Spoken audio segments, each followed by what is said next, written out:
पहली बार हम आपके बीच में सोशल साइंस से रिलेटेड कुछ महत्वपूर्ण जानकारियाँ लेकर आए हैं और आज हम आपको बताने जा रहे हैं मौर्य वंश के बारे में। अगर आप बिहार बोर्ड के परीक्षार्थी है या आप किसी भी प्रकार के कम्पिटिटिव लेवल की तैयारियां कर रहे हैं या फिर आप जीएस को पढ़ने में इंटरेस्टेड है, तो आज का वीडियो मेरे तरफ से जो जारी किया जा रहा है वो आपके अध्ययन के लिए काफ़ी महत्वपूर्ण साबित होगा। तो सबसे पहले मैं आपको बता देना चाहता हूं कि ये 12वीं के सिलेबस जो बिहार बोर्ड के हैं उन बच्चों के लिए काफ़ी लाभदायक है, क्योंकि उसका दूसरा जो चैप्टर है वो मौर्य काल से गुप्त काल तक का आर्थिक और सामाजिक इतिहास, उसके बारे में जानकारियां मैं देने जा रहा हूं। सबसे पहले आज का जो मेरा विषय वस्तु रहेगा वो मौर्य वंश के बारे में रहेगा। और मौर्य वंश प्राचीन भारत के प्रमुख राजवंशों में से एक माना जाता है और इसमें सबसे बड़ी बात जो मैं आज आपको बताने जा रहा हूं वह है हमारे चंद्रगुप्त मौर्य और चाणक्य के बीच का जो रिश्ता है, उसको मैं इस छोटे से वीडियो क्लिप के माध्यम से आपके बीच में जानकारी पेश करने जा रहा हूं। तो सबसे पहले मैं आपको बता देना चाहता हूं कि मगध, भारत में जो 16 महाजनपद थे उनमें मगध सबसे विशाल महाजनपद था। और जनपद, जनपद मतलब लोगों के रहने का स्थान। तो ये प्राचीन भारत के इतिहास का यदि आप अध्ययन करते हैं तो उसमें आपको यह पढ़ने को मिलता है, क्योंकि हड़प्पा संस्कृति के बाद जो है महाजनपदों का उदय हुआ था और उस समय में हालांकि लिच्छवी गणतंत्र के बारे में भी चर्चा हमारे प्राचीन भारत के इतिहास से मिलती है, जो वर्तमान समय में बिहार के वैशाली जिले में पड़ता है। यानी कि जिस समय अमेरिका में अमेरिकी स्वतंत्रता संग्राम के बाद आप जो अभी कुछ मतलब 500 साल पहले जो लोकतंत्र को बहाल किया गया, लेकिन हमारा भारत उन देशों में से एक माना जाता है जहां बहुत पहले गणतंत्र हुआ करता था। फिलहाल मैं आपको यह बताने जा रहा हूं कि ये मौर्य वंश जो है मगध साम्राज्य का जो है राजगद्दी पर कैसे बैठा, कैसे विराजमान हुआ, इसके पीछे की कहानी काफ़ी इंटरेस्टिंग और काफ़ी बेहतर है। मैं Umesh Kumar Nirala English लाइजियम and arts classes जो बिहार के सीतामढ़ी जिला के पुपरी नामक शहर में छोटा सा कोचिंग के रूप में चलाई जाती है, मैं उसकी तरफ से ये वीडियो पेश कर रहा हूँ। और मौर्य वंश के बारे में मैं अपनी जो जानकारी है आपके बीच में रिप्रेजेंट करने जा रहा हूं। तो सबसे पहले मैं आपको बता देना चाहता हूं कि ये जो भारत है, भारत का बहुत बड़ा हिस्सा, बहुत बड़े हिस्सा तक जो है मौर्यों ने कब्जा कर लिया। लेकिन इससे पहले मगध की राजगद्दी पर जो है मगध, जिसकी प्राचीन राजधानी राजगीर का पुराना नाम राजगिरी था, समझे, तो राजगिरी हुआ करता था, लेकिन बाद में चलकर उदयन ने इसकी राजधानी जो है वो पाटलिपुत्र में डाल दिया। अब मैं आपको यकीनन बता देना चाहता हूं कि जिस समय नंद वंश का शासन हुआ करता था, नंद वंश का शासन जब हुआ करता था, हालांकि नंद वंश के संस्थापक जो थे महापद नंद थे, लेकिन यहाँ बात हम करने जा रहे हैं घनानंद की। घनानंद जो थे वह मतलब एक निरंकुश शासक था और उनके शासनकाल में जो मगध की जो राज व्यवस्था थी या सामाजिक स्थिति थी काफ़ी बद से बदतर हो गई थी। हालांकि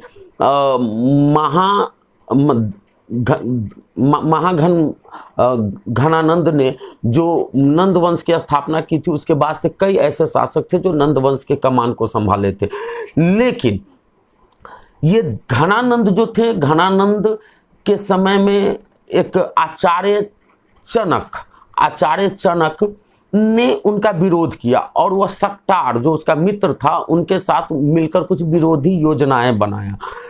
लेकिन इसकी खबर जो है वो घनानंद को मिल गई और देश विद्रोही नीतियों के कारण जो है वो आचार्य चनक को जो है हत्या कर दिया, उसके गर्दन को काटकर हटा दिया। और उसी आचार्य चनक का पुत्र था चाणक्य।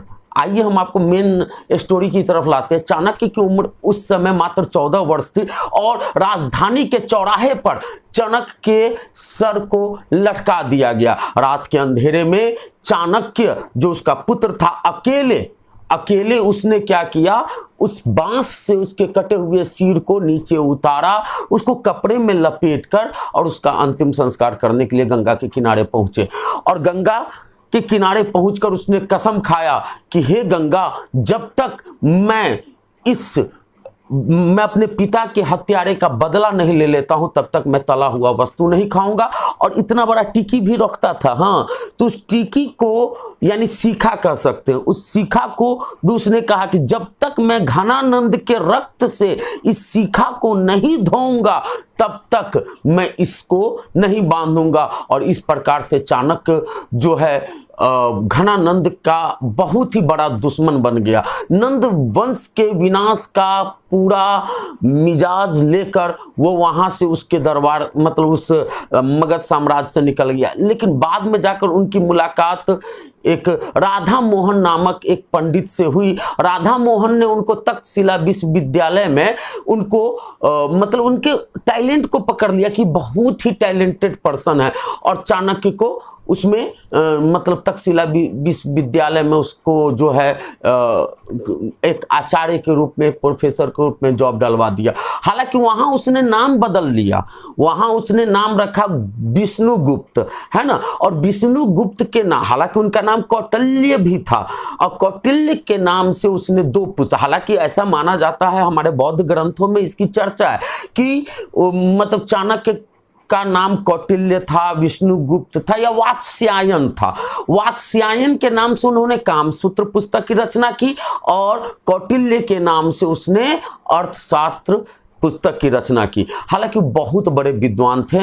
चाणक्य बहुत दिनों के बाद मगध साम्राज्य वापस लौटा, और उनके पिता का जो मित्र था सक्टार से उन्होंने जाकर मिला, और वो ऐसे ही मतलब विष्णुगुप्त के रूप में वह घनानंद के राज दरबार में पहुंचकर उसके आसन पर बैठ गया, जिसके बाद घनानंद ने उसकी बेइज्जती भी की। हालांकि इस बार तो पूरा मतलब बदला लेने के लिए ये पहुंचा था, लेकिन हुआ क्या कि ये अब सक्टार से मिलकर एक ऐसे व्यक्ति की तलाश में निकल पड़ा जो इनके पिता के मृत्यु का बदला ले सके, चाणक्य के पिता के मृत्यु का बदला ले सके। अब मैं आपको बता देना चाहता हूं कि उसी साम्राज्य का एक औरत थी जिसका नाम था मूरी, है ना। तो मूरी को घनानंद ने मतलब मगध साम्राज्य से बाहर कर दिया था, वो जंगल में जाकर रहती थी, समझे। उनका एक छोटा सा पुत्र था जिसका नाम था चंद्रगुप्त मौर्य। अब आइए मैं आपको मौर्य वंश के नींव का इतिहास बता रहा हूं। मेरा वीडियो आपको अच्छा लगे तो आप लाइक, शेयर, कमेंट और सब्सक्राइब मेरे चैनल को जरूर कीजिएगा। अब मूरी जो जंगल में रहती थी और उसका बेटा जो जंगल में वो जंगली आदिवासियों के साथ रहते थे, उस कबीले के लोगों के साथ रहते थे। अब ये चाणक्य जो है उसे जंगल में ढूंढने पहुंचा तो उसने देखा कि ये राजा का खेल खेल रहा है। एक बच्चा जो जंगलों में शिकार करता था, लकड़ियां बीचता था, लेकिन इसके अंदर में एक योद्धा वाली बात थी। इसने क्या किया, चाणक्य ने उस बच्चे को 1000 रुपया में खरीद लिया और उसको लाकर जो है तक्षशिला विश्वविद्यालय में ज्ञान और सारे युद्ध कला से उसको निपुण कराया। उसके बाद वो बड़ा होकर बन गया चंद्रगुप्त मौर्य।